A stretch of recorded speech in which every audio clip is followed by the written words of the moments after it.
Okay, get on the other side. We're here to help you get on the other side. I wish there's a lot of things that I wish somebody told me 4 years ago, and we're going to go over that today. Biggs and Boggs. Ladies and gentlemen, welcome back to Your Future Hand with Biggs and Boggs. I'm Marty Boggs. And I'm Julian Biggs. Thanks for joining us today, folks. We really appreciate your support. Today, we got something big, so let's talk about it. Let's get right into it. What are we up to today, and how can we plan for tomorrow? Julian. Today, we are talking about Bitcoin in the red. Unfortunate, but the bearish scenario is playing out, so we're going to talk about that, go over that, talk about the stock markets, global markets, and what's going on. Well, we're going to talk about another side of Bitcoin that a lot of new people probably don't know. So it's time to have that talk. Good show. Time to have a talk. Things are moving down, so we'll do that. And we're going to get into it with a bit of a market scope first, and then we'll get into a conversation. So let's Market scope. Market scope.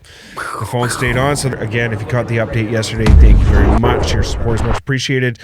Still in the very same spot as yesterday, $35,365. So right now, I am really just waiting for the stock market open to see if that goes in a positive direction. Honestly, we don't even really have to look at the chart today because we are in the same spot. So $35,300. What I'm looking at is the S&P 500 index, so the stock market index for Monday morning's open. We closed right on the 200-day EMA Friday afternoon. And I believe myself personally, whatever is going to happen Monday morning is going to be a big tell for what's going to happen in the crypto market. So I'm personally just sitting on my hands right now. I did buy a bit of Bitcoin at $34,000 yesterday morning. What do you think is going to happen on Monday? I'm really hoping for relief on the S&P. But the reality is that we knew that some sort of crash was coming. We have been talking about this, Marty and I and myself personally, I've been talking about this potential period of deflation or recession coming and a crash coming. Unfortunately, it's coming much sooner than I thought it was going to come. But this is the sharpest drop we've seen since the crash of March 2020.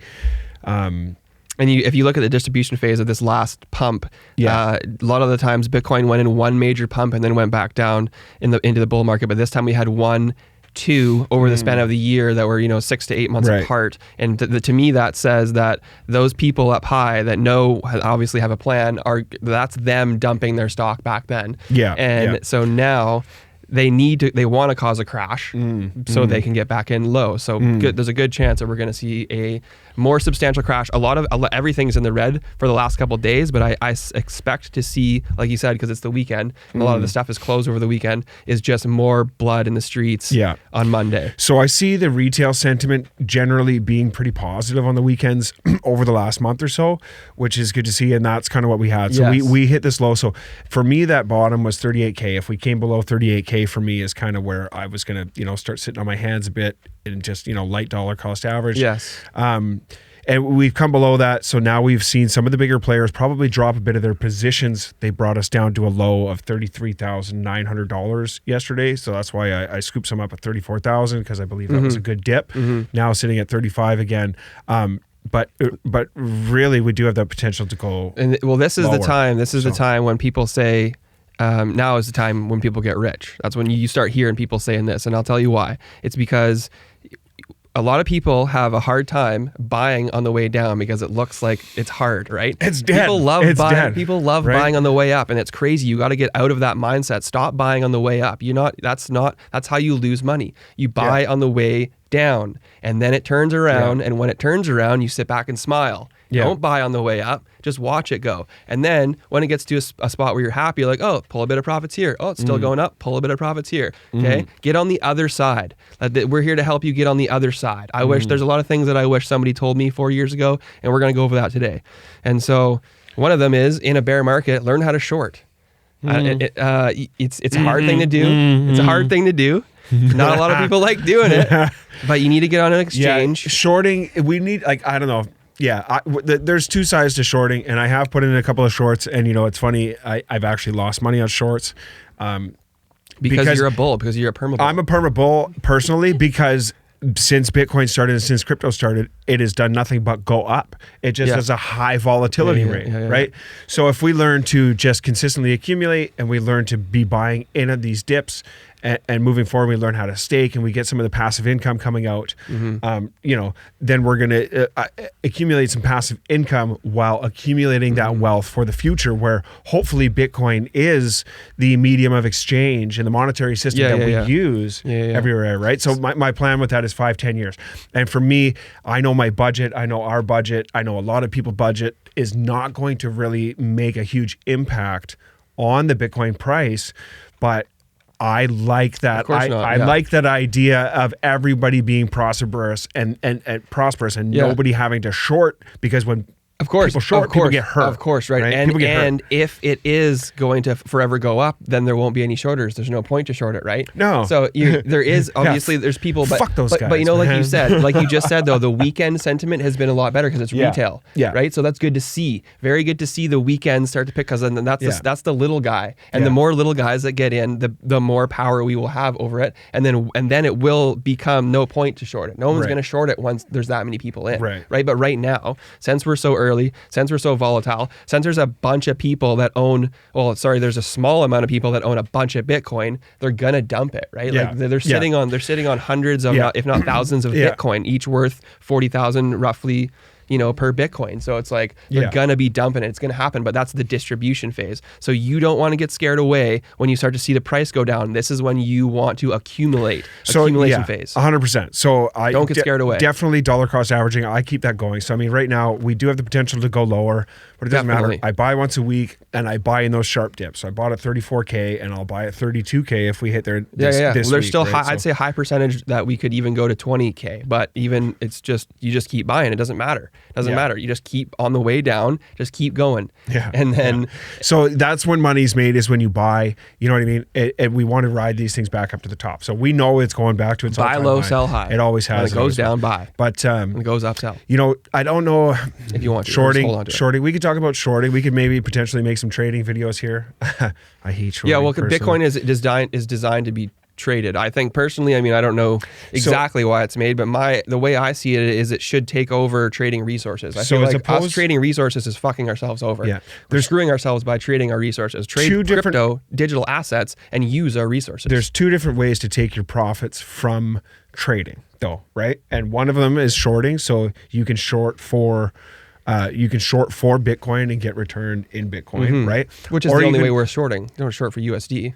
But if you take your profit in USD, which is the currency now, so if you buy Bitcoin at $20,000 and it pumps to $40,000, and you sell all of your Bitcoin because you think that's the high, and you sell all of your Bitcoin at $40,000, and then it comes back down to $30,000, and you buy back that position, keep the remaining amount in USD. Now you can either use that to buy groceries, gas, or pay your mortgage or whatever, or you can reinvest it into other crypto projects, right? So you're not technically shorting Bitcoin, because for me, the idea is that everybody goes long on Bitcoin and we all get rich. 100%. Right? So the way that the rich people have gotten rich for the last 150 years is by fucking everybody over and shorting everybody when the markets are at all-time highs and everything else, right?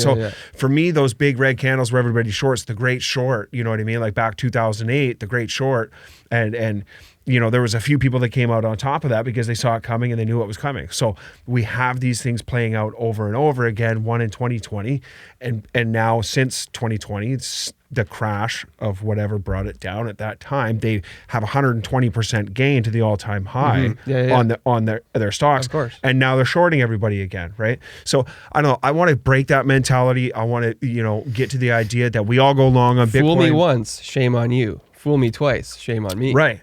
But these people are dying out. They're a dying breed. And now the innovators are coming in. We've got all this disruptive innovation of people who are community-based that don't want that. Of course, yeah. Right. So I know one of your biggest guys in crypto is Charles Hoskinson. Do you think he shorts people? No. So, well, I don't know. He definitely does not. He bought Bitcoin for $1. I follow him on He Twitter, bought Bitcoin for $1. Yeah. And I bet you he's never sold any of it. Right? Because he understands where we're going in the future. Yeah. And that old white person mentality of screwing everybody but myself needs to go away. Oh yeah, for sure. Right. So this is I why fully agree. This is why I think we all got to go long on Bitcoin. And it's like, you know what? You deserve to take some profits. So we stake to earn profits, and we can use that profit for our expenses, or we ride to those profit points. We sell a bit of our position, aiming to buy back in at lower prices, but we've sold our position.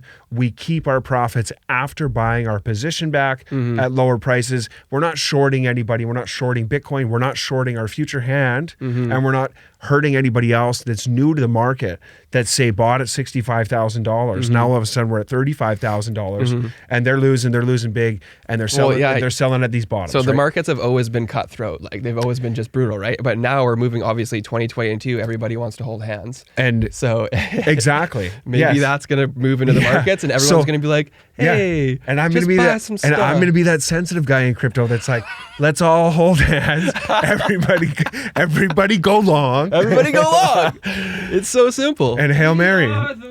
Yes. Hail Mary that shit.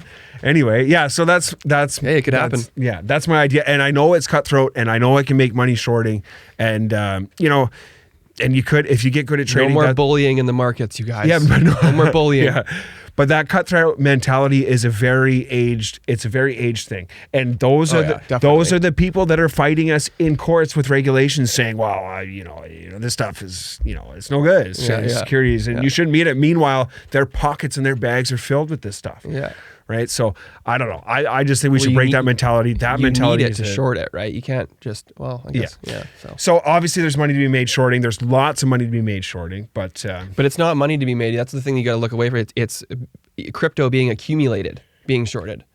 Because you're not making money only if you're because the price is going down. If you're trading for physical Bitcoin, then yeah. Well, futures trading on Bitcoin is the way to go. Yeah. For trading either way, right? Because if you go long, longing is always better. Obviously, the results are quite nice, but but when the market's going down, you have to know how to still accumulate Bitcoin. Right. And to use your Bitcoin to accumulate. So even if you are maybe you don't have some money to go in on your average dollar cost or whatever. So it's like, oh, well, looks like the market's going to go down. It's been going down. Maybe I take my chance and put a little short position in, and then, okay, perfect. I actually accumulated a bit of Bitcoin, and the price went down, but my wallet stayed at the same price. I don't know. Just small things, right? Yeah. So if we get into trading, absolutely shorting, you can make some money, but I'm also a believer of that. Be that change you want to see. And like we're a small guy, but I don't know. Integrity for me. We'll see the change. The market, the volatility is getting to be less and less. Right, the curve is flattening. So if the curve is flattening, then you have a far better chance of dollar cost averaging in to make money in the long run than you do of trying to time the market with shorts. Well, exactly. And stuff, right? So, you're taking a chance when you're trading either way. Yeah. But yes, dollar cost averaging over a long period of time is proven to make and I'm people looking at rich. Now actually, like even just taking a 1x leverage long and dollar cost averaging into that. So, and I wouldn't do it now, and I'm not looking at doing it anytime now, but this is something that you'd want to enter when we knew that we actually had a real reversal happening, and that hasn't happened yet. We're still trending down, so the reversal hasn't happened. But if and when that reversal happens, if you take a long leverage position at 1x, you know what I mean? Which you'd see on stock markets, you see in ETFs and different things where you'll have like a 1x 3x, or a 1.25x. Well, for bigger funds, things like that. But even potentially as high as 3x. But even if you took a 1x long position, if you had $1,000 in a 1x long position and the price of Bitcoin goes up 100%, so if it goes from 35 back to its all-time high of 70K and you have a 1x position, you've not only doubled the value of the Bitcoin you were holding, you've doubled the amount of the Bitcoin you were holding plus the value, right? So, and I know that that's what some of the bigger players do. I know that that's what Michael Saylor does. So dollar cost average into a low leverage position with minimal risk over the long haul it's going to give you a nice return. So you're not shorting, you're just kind of still accumulating dollar cost averaging into that low leverage position. Like I said, I don't think we've hit a reversal or a bottom yet. I think that's yet to come. We're gonna tell that in the next few weeks here. Keep your eye. Just keep watching the charts. Don't take your eyes off the charts. It's hard to watch them go down. I know you want to go. throw your phone out the window. But definitely the other thing we want to be looking at, like we were talking about in the last episode too, is staking. Staking is a good way to make some passive income. There's a lot of coins out there with some high APY that you can get, especially some of this metaverse stuff. Solid projects with a good market cap already, meaning that they have a lot of value in them, a lot of total value locked in those positions, and they're pretty secure and safe networks that it would earn you some passive income. So, I know that Marty, you use BlockFi. Have you got yourself? BlockFi is good. Yeah. So BlockFi is somewhere. BlockFi, Binance. BlockFi and Binance. So Binance is somewhere you really need. Binance you can stake, but you can't stake Bitcoin on Binance, so you have to use a lending platform like Celsius or BlockFi. So these are ways where we can get a return in Bitcoin while things are kind of dormant and trending down, or just kind of trading sideways for the next bit, right? So we talked about staking on Binance. You can stake on Kraken. KuCoin is another good exchange. So I believe we'll have our links below here with Binance. And KuCoin, BlockFi, and Celsius. So there's always a way to make money in the Bitcoin, in the crypto markets, whether it's going up or down. You just need to start looking into everything else that's into it. Dollar cost averaging is a good way to get in. Well, first of all, getting in is the first stage. Buying and getting in. Once you're getting in, you're watching. Once you're watching, you start to learn ways to make money, whether it's going up or it's going down. So I don't know. I think so. Actually, if we want to talk about if we're talking about some staking on Binance, for example. So I'm personally looking at metaverse projects and gaming projects developing that have a play to earn aspect. So if we remain in a bear market here, in my opinion, the things that are going to make us money are user based. So what has play to earn, what has growing users on a network, they're going to be playing to earn the crypto. So things like Axie Infinity, it being one of the bigger ones and had a massive run up already. So I don't think the price is going to be very volatile, but they have a very high APY on Binance. So you can get 100%. I think it's at about 101% right now, APY. So, I mean, if you put a couple grand into that, I mean, if you had a couple grand, you're going to be making, say, $100 to $200 a month in Axie Infinity, just having it sit there, you know what I mean? So that money you can put in your gas tank, you can put into your into groceries or whatever, while still holding that coin in a stake before it gets its next run up later this year.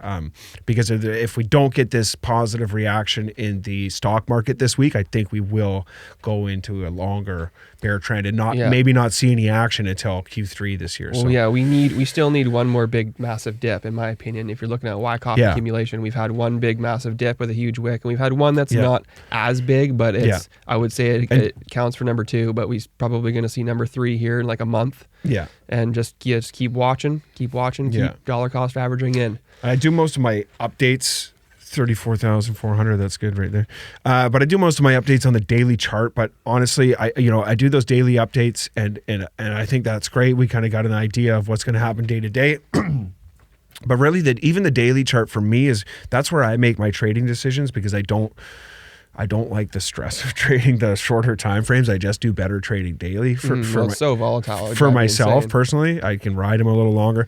But really the longer time frame charts are where you're going to get your best signals. So right now, especially with what we got going on coming down, I'm really looking at the monthly chart, the weekly charts, and the weekly chart RSIs and seeing what's going on. So things are hitting oversold. Like things are oversold in the stock market, but how can you really call something oversold if it's gone up the amount that it did in the last 20 months since we saw that, or 20, almost 2 years now since that crash in March 2020. So, who really knows how deep this dip is going to be?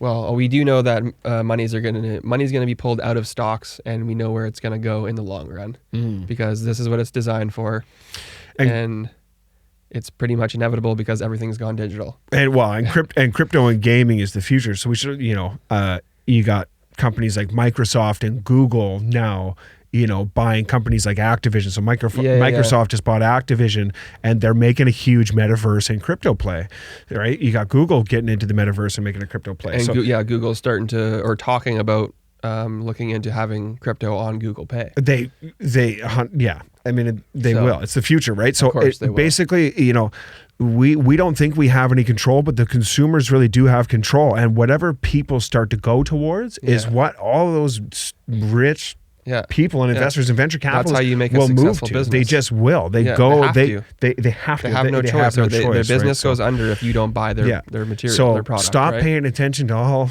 the hoopla and pay attention to what the money's doing, because that's what's controlling. That's what's controlling our world. So well, that's probably it for this one. It was a pretty good one. Biggs and Boggs out. Biggs and Boggs out. All right, have a good one, you guys. Like, share, comment, let us know what's going on. Do the things. Biggs